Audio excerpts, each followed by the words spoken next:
Ooh. Ah. E.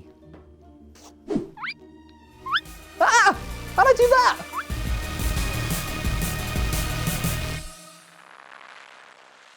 So most of the witches and wizards you'll see will be decrepit old nerds surrounded by books, scrolls, and other deeply boring things. See, magic is a lot like construction work. There's a lot of red tape. But I don't want to squander my gift. Reading the terms and conditions. I want to use it as recklessly as I can, and to the detriment of those around me, just like in Magicka 2. So, you've got several schools of magic, and by combining them in specific ways, you can cast powerful, destructive incantations. It's a great concept, and a ton of fun with friends. I'm docking a lot of points though, because you spend most of your time dead. You're allowed one death as a wizard, that's all. Just ask Dumbledore. The entry's Fable. In this game, anything goes. You can develop your character however you want and romp around the world being a spell-slinging menace. The kicker was that the world reacted, and your character changed depending on your playstyle. The more fire and lightning you blasted at people, the more magic-y you looked. Likewise, the more shenanigans you got up to, the more evil you appeared. You felt like your character was progressing with you, which was great. I could be the evil, grubby little warlock I always felt I was inside. And now for something completely different. When you think of high fantasy, you probably don't think of South Park. That makes sense. However, one of the best times I've ever had in a fantasy role-playing game has been during Stick of Truth. But it's not all fart jokes and probing scenes with no substance. The game is genuinely really good. If you want to feel like an all-powerful wizard on a do-or-die quest, but also kind of identify as a 10-year-old from Colorado, which I often do, then this is your pick. We're at that part of the episode where we need to talk about MMORPGs. There's flippin' loads of them, and each offers a range of different fates and futures for would-be wizards. There's World of Warcraft. Wow! The Elder Scrolls Online. Brilliant! Lost Ark. Amazing! The Old Republic. Yep, space wizards are still wizards. But my pick to feel the most magical is going to have to be Final Fantasy XIV. The game is very flashy and pretty, and gives you free rein to explore a bunch of different schools of sorcery to make your mystical dreams a reality. But the main reason it's my pick is the magic in the game just has a bit more oomph. I don't know, the particles are nicer, the pixels are more playful? I'm not a video game engineer. All I know is what it makes me feel here and here. Back to good old familiar, evil-slaying, goblin-flaying wizardry. There's not many fantasy franchises that stick out in gaming quite like Dragon Age. As a franchise, it's pretty stellar. Each game has its own distinctive feel, and folks will gravitate towards one title or another. I would recommend you gravitate towards Inquisition though, because it's the newest, shiniest, and prettiest. Call me fickle all you want, but if I'm zapping some Darkspawn, I want it to look and feel spectacular, which it does in Inquisition. In Origins, mages were very much that gown and big stick variety. They were slow, weak, rubbish. As the series evolved, they turned into graceful, scepter-twirling mega-chads who don't look like they scavenged their threads from a dumpster. Style, substance, power. It's the holy trifecta. So being a magical mastermind is great and all, but there's always that same depiction, all frail and old. Ooh, don't get too close, I might fall. It's all fun and games until you get bonked with a club, and then it's all over. But Blade and Sorcery gives you a secret weapon. A sharp object. You no longer have to rely on your wits. You can just cut people. Oh yeah. And the best part? It's in VR. Yes, through the magic of technological fairies, you can actually go inside the game. It's completely safe. I don't know how they do it.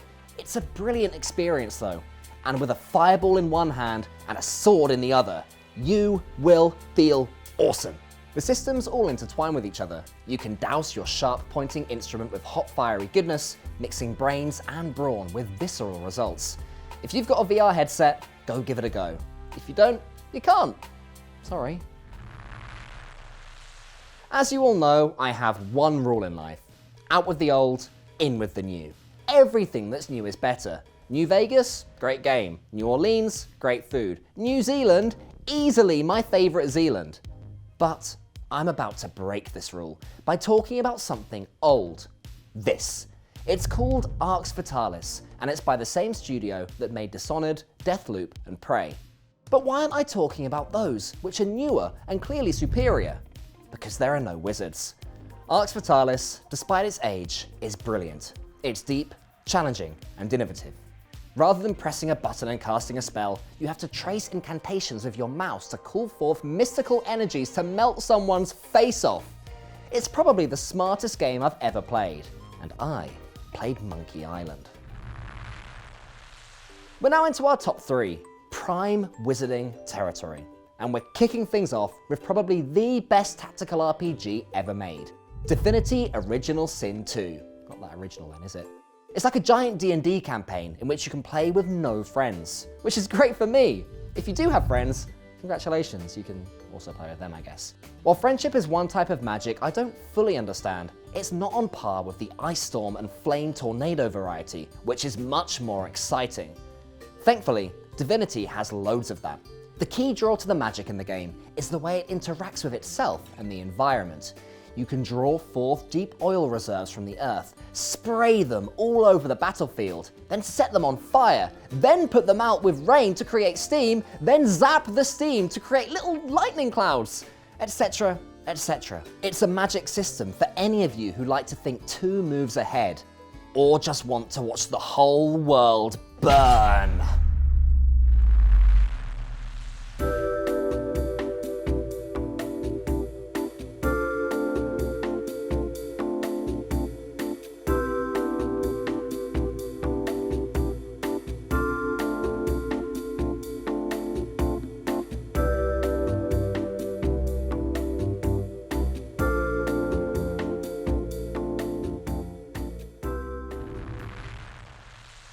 And here we are at our top spot, and it's an obvious pick here.